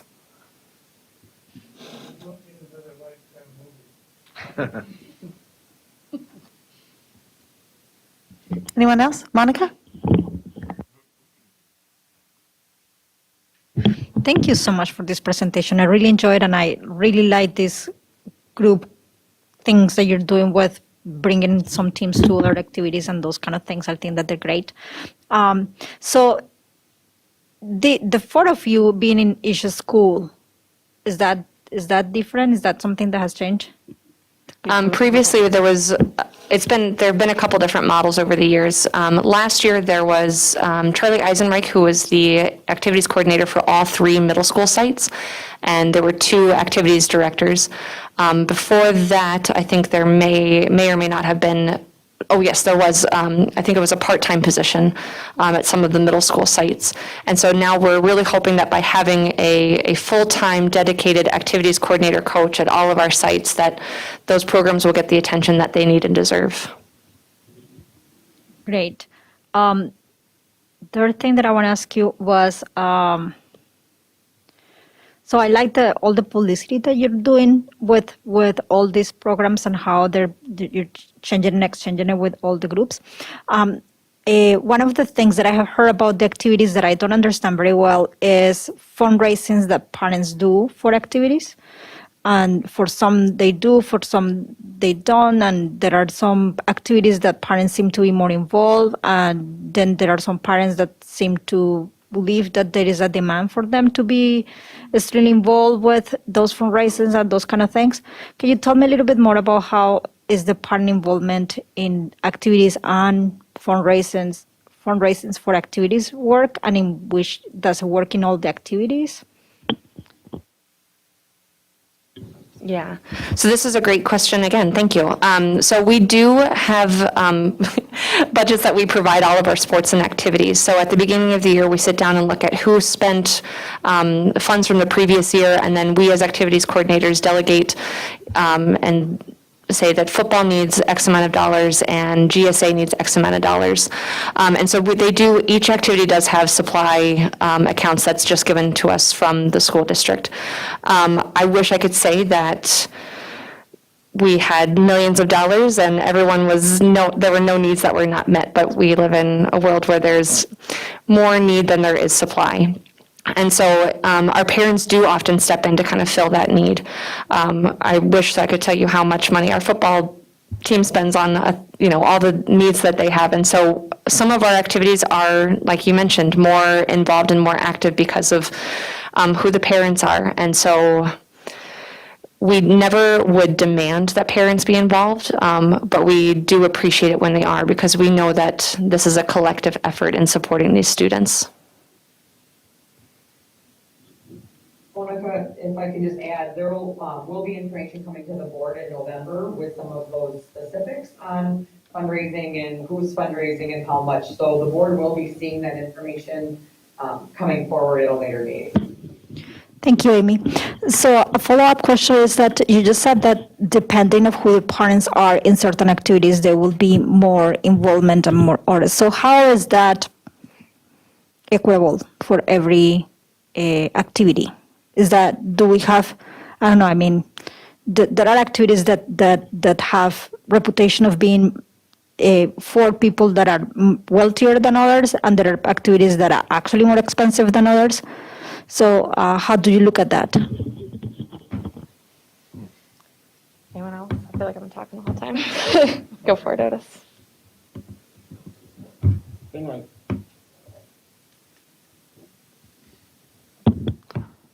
Okay. I think, well, just to piggyback on what she was saying, we do encourage every parent, doesn't matter socioeconomic, your background, we do encourage every parent to be involved in a fundraiser, but not every parent participate. But for your other question, we do provide scholarship for students who can afford a full fee. I think that's, if I'm not mistaken, that's what you asked. So for instance, if an activity costs $140, if you're on free or reduced lunch, you can pay $35. And so we have scholarship to provide for students who can afford, and then we do, with the coaches do a great job encouraging every parent. In fact, we want every parent to be part of the fundraiser, just bring more money to each activity. But unfortunately, not every parent have the opportunity to be part of that. But it's a work in progress, and we are encouraging everyone to be involved in the fundraising process. I don't know if that answered your question, but For me to step in for a hot second. And so I'm enjoying the fact in what I'm saying. But I have 4 newbies, and I'm saying we have 4 newbies up there. And I'm enjoying the fact of them growing in front of you. I'm enjoying the fact that I could have stepped in a while ago for a couple of these questions, but I'm watching what they're doing, listening to how they're answering it, and they're doing extremely well. So I need to tell you guys, keep doing what you do. The one thing I was going to throw out there at the end of all this, but I'm just going to go ahead and share it now. So what you didn't notice, but what you have noticed, is the energy levels of the 4 sitting there. That's off the chart. Before they presented, something that people might not have noticed, Alex and Megan stood up during the other. So it was Alex first. She had to go to the back because she couldn't sit. I'm not going to say couldn't sit still, but she had to get up. She was moving. Okay. Then Megan got up. She was moving. Then Eric got up. But as you see, the guys got up last. So I don't know what to say about that. But fellas, okay, now catch up. Otis, you never moved. But anyways, they are active. They are passionate. And that same enthusiasm that you're witnessing here in that presentation, our community is feeling it. They're out there. They're at events. They are passionate about, I'm going to say, their babies, our students. They're truly, I'm excited to see what this is going to mean. We've always talked about our students participating and having different experiences and that access and opportunity. And I'm just happy sitting here watching the 4 of you do your thing.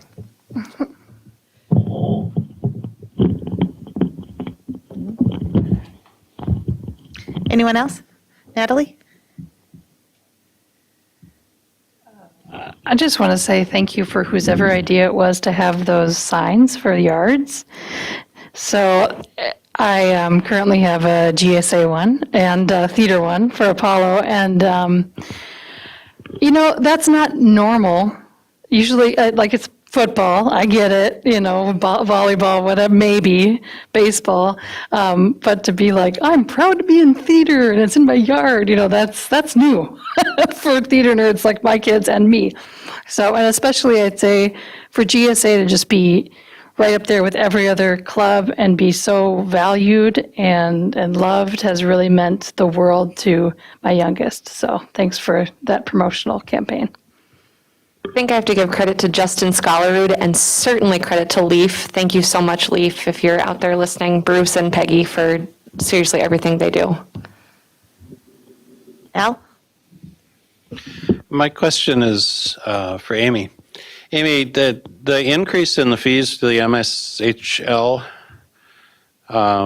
they said they're substantial this year. Last year during the pandemic, after paying the fees, we got a surcharge to our district, and that surcharge at the time they said was going to be fully refundable. They were just looking to take money in advance to keep the program going, not knowing where it was headed. Was there ever any accounting given to us or any type of reconciliation saying where those funds went, how they were used, and et cetera, or are they just raising fees this year and using those funds? So as of this point, we haven't seen anything. There's kind of an overall assumption that maybe that reconciliation process happens after their expenses for the year are closed out. So, I don't know if the high school league operates on a school district fiscal year like ours or on a calendar year. I suspect they're probably on the same fiscal year as we are. So I think there's some communication amongst the school business professionals that information may still be forthcoming. We're just finishing, closing out last year in our audit, so they likely are kind of in that same position.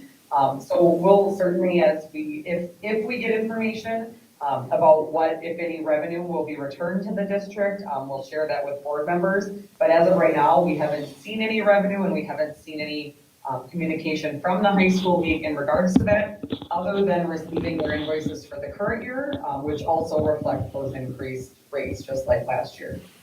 Okay, I just think it's important. They did say at the time that it was fully refundable and that it was a temporary surcharge that would be given back. And I just think it's important to follow up on it, no matter what the answer is, but to not just sit back and let them keep the money.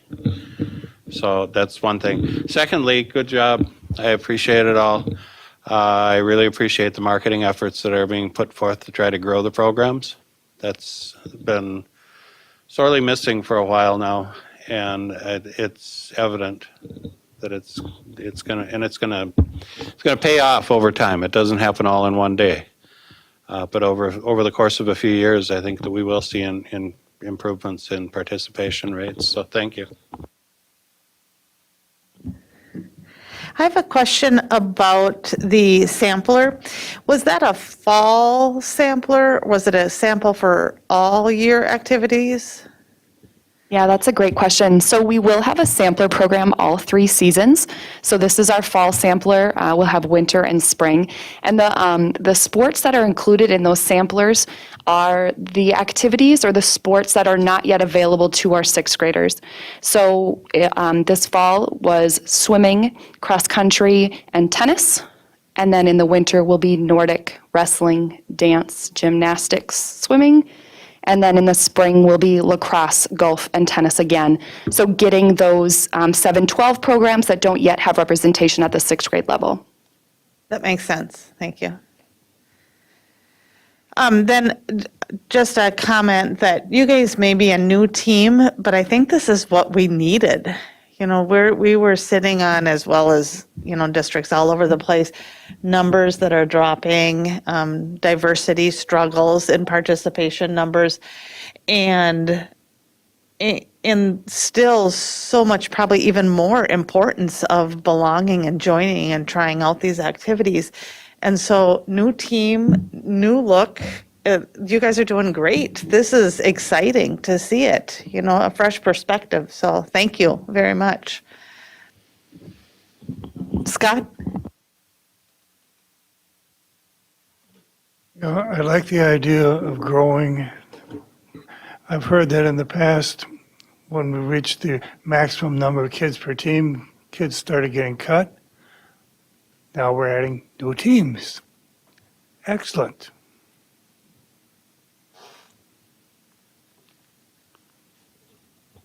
Zach?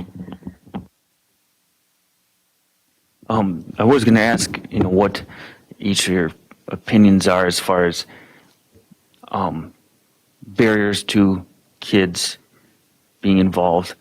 But maybe rather than that, just because some of us up there, but since you're new, you get a new snapshot, and just to continue being mindful of whatever it is you, the coaches, or even other students are seeing, and to not be shy about asking, because we know that those inclusion factors are really tricky.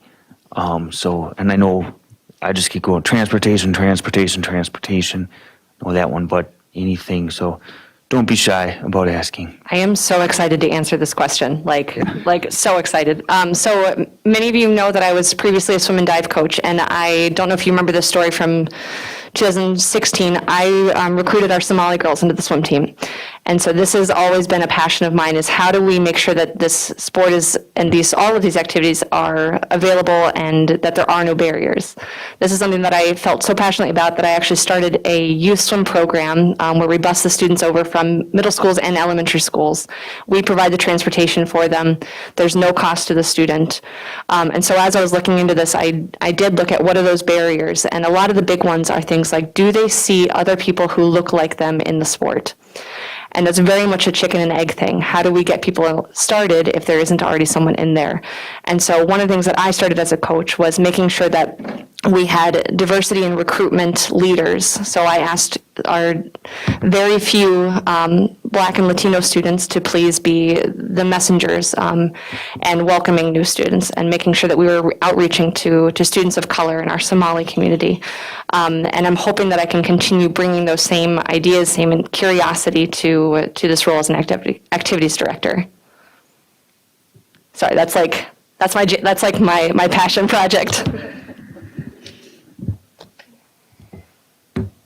As far as accessibility, we are talking about one of the things that we've noticed so far is that barrier of the physicals being required for our activities participants. So can we get them on site? What can we do to help out with that barrier? So just really, I think the four of us have been very much in the problem solving mode of what are some of them and how can we fix it. So we appreciate that you're open to those questions. So yeah, thank you. Yeah, I think as a team, we've talked about this a lot, and I think we've come up with a lot of ideas to drop the barriers there. Obviously, we've tackled the transportation. That's always been a deal, but I think we've reached out to all our coaches, and we have those continuous conversations about how do we do things better, how do we get more kids involved, what are those unseen things, and I think the physical thing comes up. Our football coaches said it this summer, we felt like we're always behind because, so how do we make that different next year? And I think we have a lot of those ideas in place, and how we tackle those are going to be what's next. But this team, I think, is obviously you felt that from Alex, but I think that's kind of where we're at, and realizing that might be our biggest problem to solve if we're going to take this to where we want to take it. So.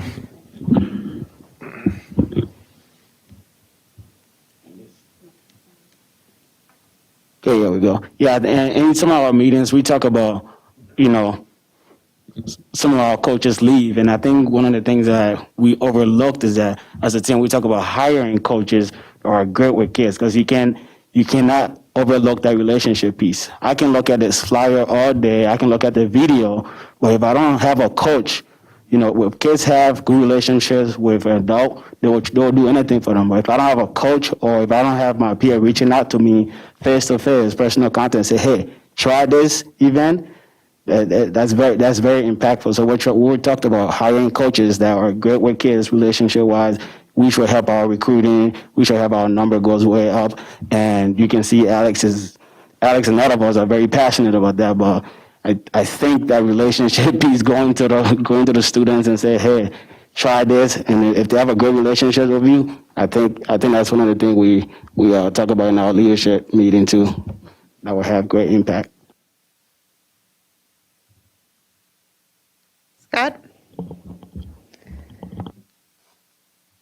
I know that there is a difficulty between having a winning team and getting everybody a chance to play. My daughter was in 7th grade at Kennedy. She went out for basketball. She was so excited and so enthused. Dad, let's get a basketball. Let's put a net up on our garage at home. But she just wasn't quite good enough. And the coach would put her in for just a short time. She'd finally get a basket. The coach says, okay, good job, go sit down. How do you balance winning and keeping the kids involved? So the philosophy at our junior highs is fair playing time, meaning that everybody is getting in there and getting that game experience. We see our job at the middle schools, or excuse me, at the junior highs, of preparing our students for the high school programs, of kind of that building and that progression up into the higher level. And so we really look at it as everybody in 7th grade, we want them to develop all of these skills. And so we push that fair playing time as a way to develop everybody to the best of their abilities. And then, obviously as they go up the chain a little bit, that playing time or kind of that strategy changes. But at the junior high level, we are very much focused on player development.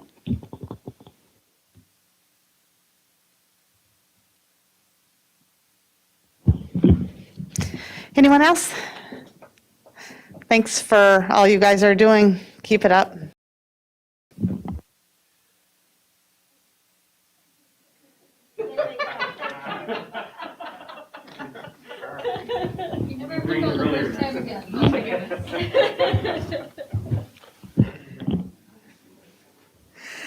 Next up, we have schools update presented by Dr. Lori Putnam, Assistant Superintendent for Secondary Education, and Dr. Mike Rivard, Assistant Superintendent for Elementary Education.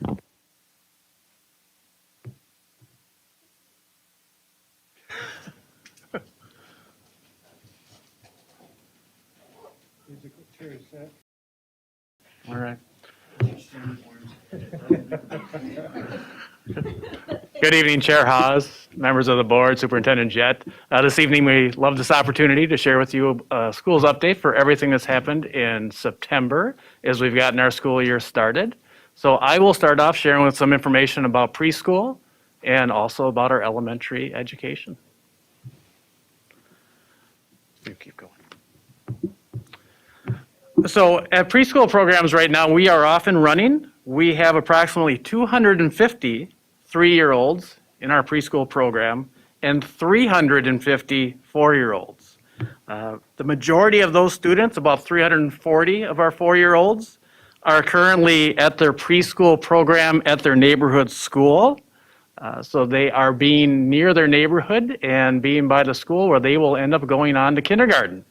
Our Preschool for Success program, right now we have 23 students in that program, and we are thankful to the St. Cloud Rotary Club for their partnership in getting that program off the ground this year. As we start our school year, we know one of our initiatives is looking at kindergarten play. Here at Clearview, you're seeing some pictures as we are working to incorporate our reading, our math, and our SEL learning into our playtime with students. We know that kindergarten teachers recognize the importance of play for our youngest learners, and we're implementing instructional strategies during their time of play to make sure we're accomplishing our kindergarten standards at the same time.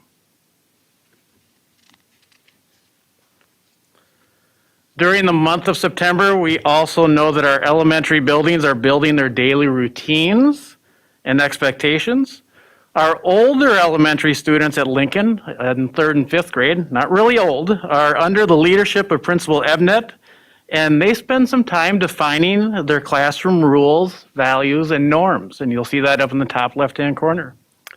They're using a Y chart where the students are talking about what they feel is like to be safe, kind, and respectful in a school building. That Y chart says what things are going to look, sound, and feel like. The two pictures on the right, though, are of our students reading and choosing good fit books. By doing this, they know that they're choosing books that they're going to love to read and sit and enjoy that time of working together, but also just having some time to just sit and read by themselves. Enrichment, these slides here we're sharing with you are slides of Discovery. At Discovery, Principal Estrada is opening up new areas of learning for their students during a school-wide enrichment hour every month. And she's going to work towards having this happen twice a month. And there they are working on enrichment in both art, STEM, and also working on a world language. And right now they're working on Spanish and having all of their students learn some basic Spanish kindergarten through 5th grade. And as Leah was talking about earlier today, we also have some things going on at Lincoln related to our hopes and dreams. Our 3rd and 5th graders are reflecting on their goals for the school year and for what's going to happen for them as adults. They do spend time writing about and displaying their hopes and their dreams, ensuring that our mission of every student being successful now and in the future in our tomorrow's society will come to fruition. And I believe if we look closely, we can see that young person wants to be a doctor, and it's because she wants to help people.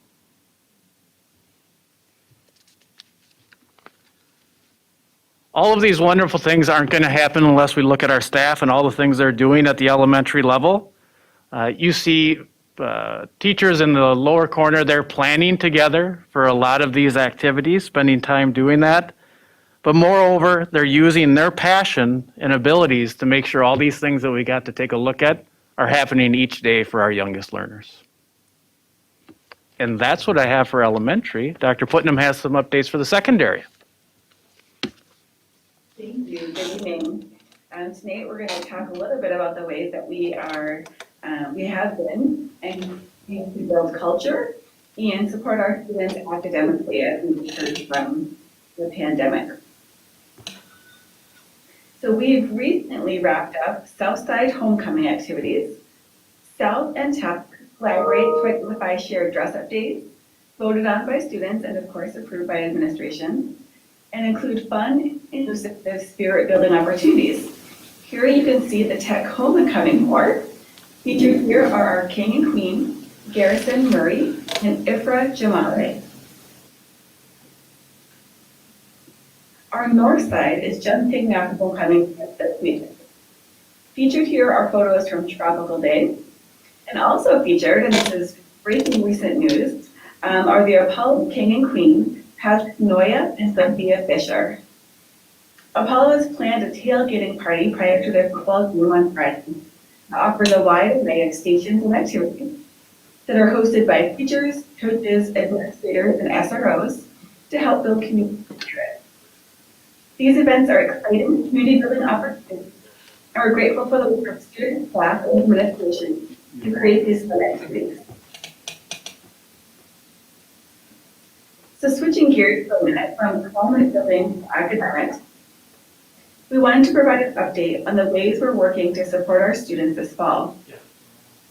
Based on the impacts of the pandemic, we know it will take the collective efforts of our entire secondary team, and that's staff, families, and students themselves, to support all of our students remaining on a 4-year graduation path. The following supports will be offered to our secondary students. Some of them have started and some will continue or begin in October. So our 9-10, we're doing a brand new credit recovery option. And so I want to give a huge shout out to our building and teaching team. We're going to begin offering a trailer course model of credit recovery, in which 9th to 10th grade students complete standard fail in the previous trimester. So the courses will be offered in 9th and 10th grade, language arts, science, social studies, and math. And the courses are standard-based and fully complete, ready to go for teachers' use and housed in school team. Students will be working on site at the Apollo and TEP with our academic support advisors. So they won't be heading to killing any lockers, they'll be able to right in their home school. Our 11th and 12th graders will have return filling, and they'll be doing credit recovery either through a synchronous or independent study model. Additionally, our special education staff are working diligently to ensure each of our students with individual schooling plans have opportunities to participate in recovery services. We're offering in-person and at-home virtual learning supports for students in grades 6 through 12. So students will have the opportunity to remain at school until 6 o'clock at our high schools, Tuesday, Wednesday, and Thursday to get in-person assistance. Those sessions are staffed at both schools by special education teachers, and then either a general ed or an EL teacher. And we'll have at-home virtual learning support following the NBA break. And again, this is coordinated by our learning and teaching team, and we'll offer homework support for grade 6 students. On Monday, October 4th, members of South Web Crew covered the new, beautiful, please note how gorgeous those new sidewalks are. They covered the new sidewalks at South and positive affirmation and words of kindness and encouragement for the start of Kindness and Safe School Awareness Month. The goal of Kindness in Chalk, which is the activity featured here, is to combat bullying by promoting one of the most powerful of virtues, the one that comes in the form of a hug, a compliment, or a silent smile, the virtue that we strive to teach day in and day out, kindness. South was spreading kindness with their sidewalk chart, and it's as simple and powerful as that. So there's a quick glimpse into some of the ways we're building academic supports and maintaining a culture of safety and positivity are secondaries, and we welcome any questions that you may have. Anyone have any questions? Scott? My question is mostly for Mike. There's been a concern when we were first started the preschool programs about competing with private daycare. Has there been any pushback on that? Thanks for the question, Scott. I have not heard of any pushback on that. We are glad that we're serving upwards of 600 students right now within our community. But at this point in time, through learning and teaching and through Tammy and communication, I have not heard any pushback from any of the local daycare providers. Because the daycare providers are private, they're getting money, and we're public and not really collecting any money to my knowledge. Another thing I was wondering, what's the difference between early childhood and preschool? Well, there's two forms of early childhood. There's early childhood special education, which would be our students who have special education needs, and they would be getting individual support based on having an individual education plan. You also have just general education preschool, and that's out there for our 3-year-olds and our 4-year-olds. Our 3-year-olds are primarily served at Quarry View, whereas our 4-year-olds, which is our larger group of students, are served at their neighborhood schools, with a few, 10 or 15, that are being served at Quarry View themselves. Thank you. You bet. Lori, is there any options for if anybody's participating at the school for help after school, how can they get home? Can they join an activities bus or something? Yes, absolutely. That's one of the barriers, as you heard addressed earlier. We're really working hard to remove barriers, whether it's for academic supports or activities. So the students who are staying after school have access to the bus, and then our transportation team has been amazing. They're actually helping connect that bus, the shuttle that runs our co-op students back and forth between Apollo and Tech. They're routing our students, our 11th and 12th graders who might need to go to McKinley for credit recovery there after school, and then they're routing that later activities bus to grab the students. So lots of barriers coming down. Thanks. I'm sure that gets really complicated, so I appreciate people putting some effort into that. So thank you. Anybody else have any questions? All right. Thank you very much. Appreciate it. So that adjourns, it's 8:33. That adjourns our school board work session. And next up is a closed session, labor negotiation strategy. And according to Minnesota statute 13D, open meeting law 13D.03, closed meetings were allowed to do that for labor negotiations and strategies. We're going to close the meeting for this, and then once we conclude that, we will open the meeting, have no discussion, and then adjourn the meeting. So there'll be nothing after this single item.